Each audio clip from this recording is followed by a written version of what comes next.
L'exhortation à l'homme est un autre texte d'Olympe de Gouges, mis en amont dans sa Déclaration des droits de la femme et de la citoyenne.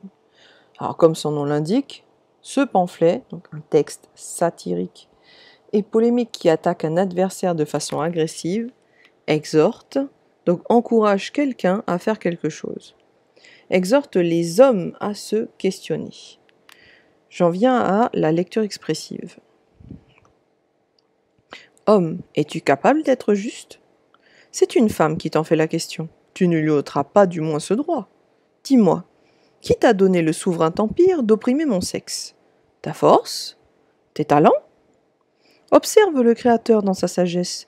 Parcours la nature dans toute sa grandeur, dont tu sembles vouloir te rapprocher, et donne-moi, si tu l'oses, l'exemple de cet empire tyrannique.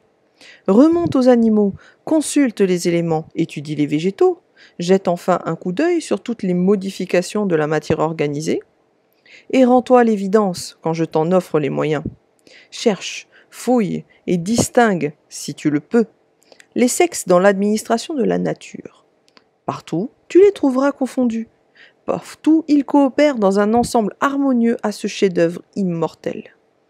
L'homme seul s'est fagoté un principe de cette exception. Bizarre, aveugle, boursouflé de science et dégénéré, dans ce siècle de lumière et de sagacité, dans l'ignorance la plus crasse, il veut commander en despote sur un sexe qui a reçu toutes les facultés intellectuelles. Il prétend jouir de la révolution et réclamer ses droits à l'égalité, pour ne rien dire de plus. La problématique utilisée ici sera: de quelle manière Olympe de Gouges exhorte les hommes à changer leur attitude injuste envers les femmes. Le texte peut être découpé en 3 parties. L'exhortation en elle-même via des questions rhétoriques, les ordres, l'appel à l'observation, et enfin la leçon finale, la morale sous forme de maxime. Je commence avec la première partie. L'exhortation sous forme de questions rhétoriques. La première phrase commence avec une adresse qui annonce le destinataire de cette exhorte. Homme, es-tu capable d'être juste ? L'homme en général, sans déterminant, avec un H majuscule, au singulier, qui représente donc la jante masculine dans son entièreté, bien que Olympe de Gouges ne doive viser que ceux qui oppriment les femmes. Cette apostrophe est suivie par une question rhétorique. Es-tu capable d'être juste ? La question amène par sa tournure, capable de, donc avoir la capacité, les moyens, ne pas être limité dans ce domaine. La question amène un doute sur la nature d'une injustice. Est-ce volontaire ou une possible limite naturelle ? Bien sûr, c'est ironique. Olympe de Gouges interroge ainsi en sous-entendant que celui qui n'est pas capable de justice est soit limité, soit refusant d'en faire preuve. C'est un aveu d'infériorité de l'homme ou d'une lacune dans la capacité à agir en humain. La phrase ne précise pas envers qui l'homme doit se montrer juste, comme si cela incluait toutes les formes de justice, très provoquant en cette période de Révolution française et de mise en place de la République, basée sur une nouvelle forme de justice, se réclamant de l'égalité, un des futurs mots qualifiant la France avec la liberté et la fraternité. En clair, le fait de ne pas préciser envers qui il faut être juste donne l'impression que l'homme est injuste envers tous. On remarquera aussi que l'auteur utilise le tutoiement, forme de proximité, mais aussi d'infantilisation du destinataire. La phrase suivante, c'est une femme qui t'en fait la question, amène une remarque sur l'origine de la question, un peu sous forme d'esbrouffe. Ne faisant pas partie de la jante masculine, Olympe de Gouges insiste sur cette différence. C'est une femme se mettant d'office dans un groupe que l'on comprend différent, et donc opprimée, car la question antécédente, rappelons-le, sous-entend que tout ce qui n'est pas un homme subit l'injustice. Alors, le but de cette phrase complexe est d'amener une première critique qui accompagne cette injustice déclarée. Tu ne lui ôteras pas du moins ce droit. Phrase au futur. C'est une prophétie qui sous-entend que l'homme n'aura pas le pouvoir de retirer le droit à la question des femmes. Mais là, cela sous-entend aussi qu'il existe des droits qui ont été retirés aux femmes, notamment avec la locution adverbiale « du moins utilisé aussi dans le sens, ici, dans le sens de au moins. Donc, tu ne lui attrapes pas au moins ce droit, celui-ci sera resté. La phrase semble cruelle mais reste moqueuse, comme si elle défiait l'homme de lui retirer ce droit. On sent cette moquerie dans l'affirmation que c'est une femme qui parle, et dans le futur prophétique qui affirme qu'il ne pourra pas retirer le droit à la parole même s'il le désire. La suite reprend le même système rhétorique, en questionnant l'homme, des questions devenant plus courtes et rapides, augmentant l'agressivité du pamphlet. Dis-moi. La question accentue, de par sa forme minimale, l'aspect infantilisant déjà vu. Elle semble questionner quelqu'un d'inférieur intellectuellement, un enfant, par exemple. Elle lui adresse une nouvelle question qui remet en cause la souveraineté de son pouvoir sur les femmes. Elle utilise d'ailleurs le terme « souverain », qui indique que cette supériorité est au-dessus des lois, et le terme « empire », qui ajoute un contrôle total de ce pouvoir. Ce pouvoir d'ailleurs est précisé, c'est celui d'opprimer, donc d'avoir un ascendant dans le but de nuire. La suite de la phrase cherche d'où vient cette supériorité. De la force. Or, la loi du plus fort est antithétique à la justice humaine, donc, par logique, cette question, rhétorique à nouveau, moque ce choix de réponse. La force n'est pas une raison d'opprimer, et elle est relative car d'autres peuvent s'en servir. Le fait que la phrase soit nominale accentue l'absence de légitimité de cette réponse. Olympe de Gouges est moqueuse, voire méprisante face à cette réponse. Qui t'a donné le souverain empire d'opérer mon sexe? Ta force? Tes talents? La suivante adoptant les mêmes procédés, elles peuvent être associées sous le même but. Olympe de Gouges fait la remarque que les talents ne sont pas une raison d'opprimer, mais aussi que ces talents ne sont pas l'apanage des hommes, que les femmes peuvent avoir les mêmes. C'est sans doute un peu surinterprété, mais le message de l'auteur est clair. Elle ne cautionne pas ces raisons comme valables pour opprimer les personnes d'un autre sexe. Elle poursuit son travail rhétorique avec un nouveau choix d'approche, des ordres et un appel à l'observation. Alors, observe le Créateur dans sa sagesse, parcours la nature dans toute sa grandeur, dont tu sembles vouloir te rapprocher. Donne-moi, si tu l'oses, l'exemple de cet empire tyrannique. Dans cette phrase complexe, avec 5 propositions différentes, on trouve le choix de donner des ordres à l'interlocuteur, toujours le même, l'homme, afin de réfuter l'un des arguments les plus utilisés pour justifier la domination masculine à son époque, l'exemple de la nature créée par Dieu. Donc, Olympe de Gouges choisit d'utiliser l'injonction. Observe, parcours, donne. Ces 3 verbes successifs incitent au mouvement et au constat.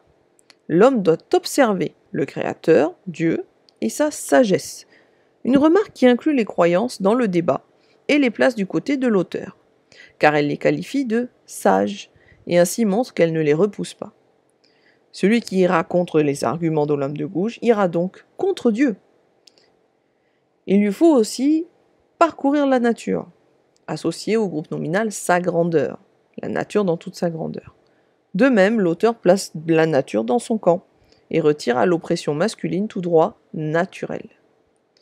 Enfin, une fois l'observation faite, l'homme doit lui donner un exemple de cet empire tyrannique, donc se justifier de son oppression en prouvant qu'elle existe dans la nature de Dieu, ou au contraire admettre qu'elle est contre nature et contre Dieu. Elle poursuit afin de réfuter toute tentative de réponse.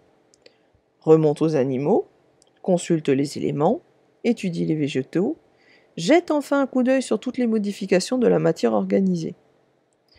Elle ajoute dans son argumentaire les animaux, les éléments, les végétaux, jusqu'à la matière organisée, qui sont observés soit avec intensité, avec étudie, soit même superficiellement, avec jette un coup d'œil, et ainsi ne laisse aux opposants aucun élément de la nature pour les appuyer.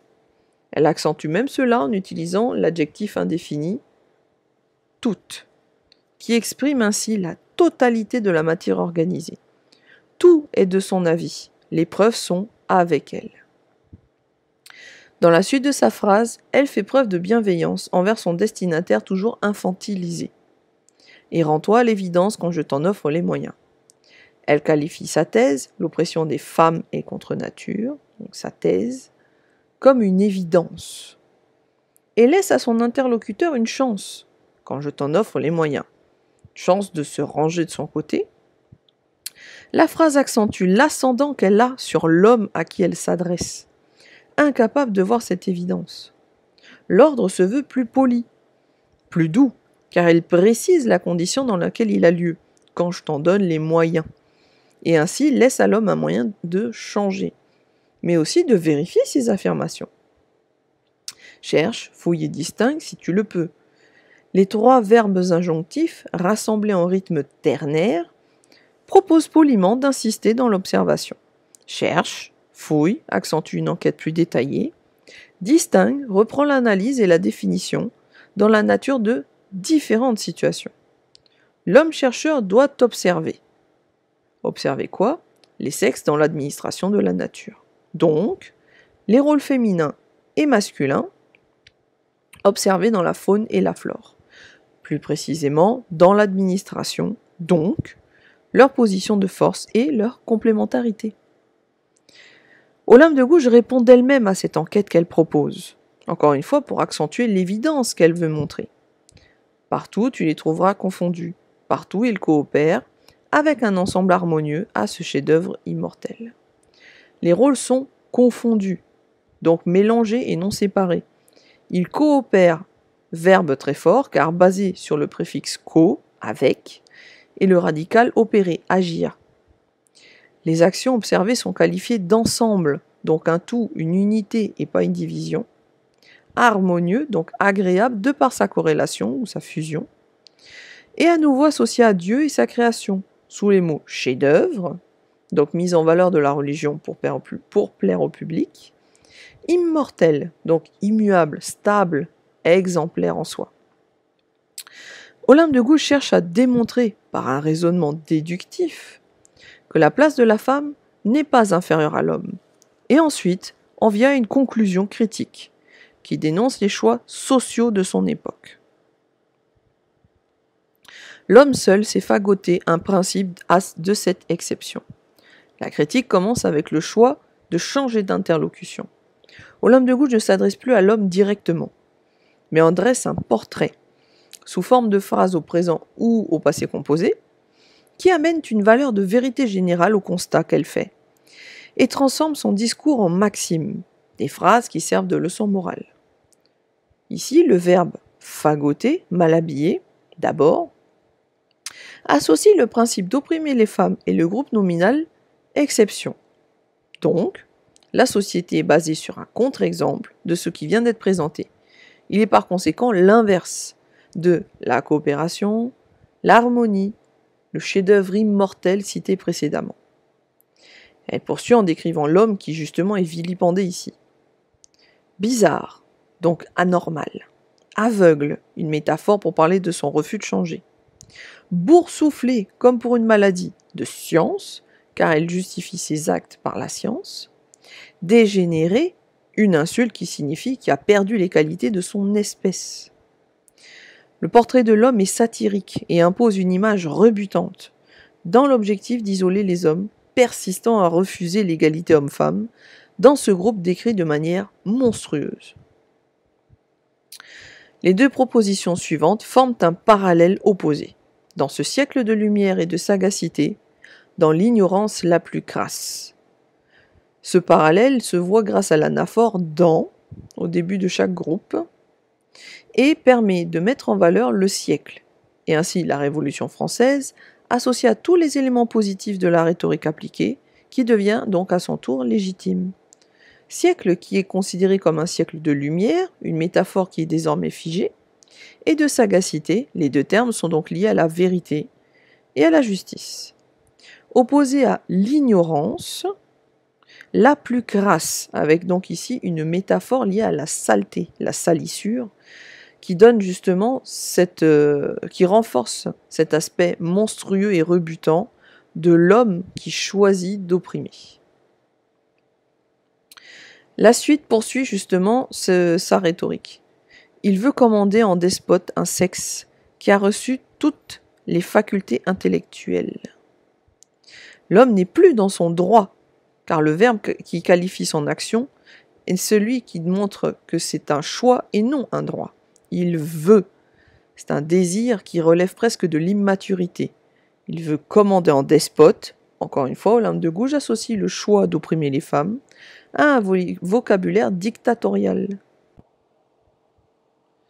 Elle reprend cette idée que la supériorité masculine n'est basée sur aucune supériorité réelle, car elle qualifie ensuite le sexe, les femmes, comme ayant reçu toutes les qualités intellectuelles, donc semblables, voire supérieures, au sexe masculin, qui, rappelons-le, a été associé à un tutoiement infantilisant et à un questionnement sur ses capacités intellectuelles au départ.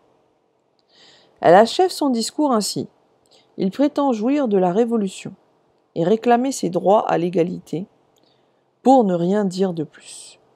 Ici, elle dénonce le droit à l'égalité lors de la Révolution, qui ne fut pas accessible à tous et toutes.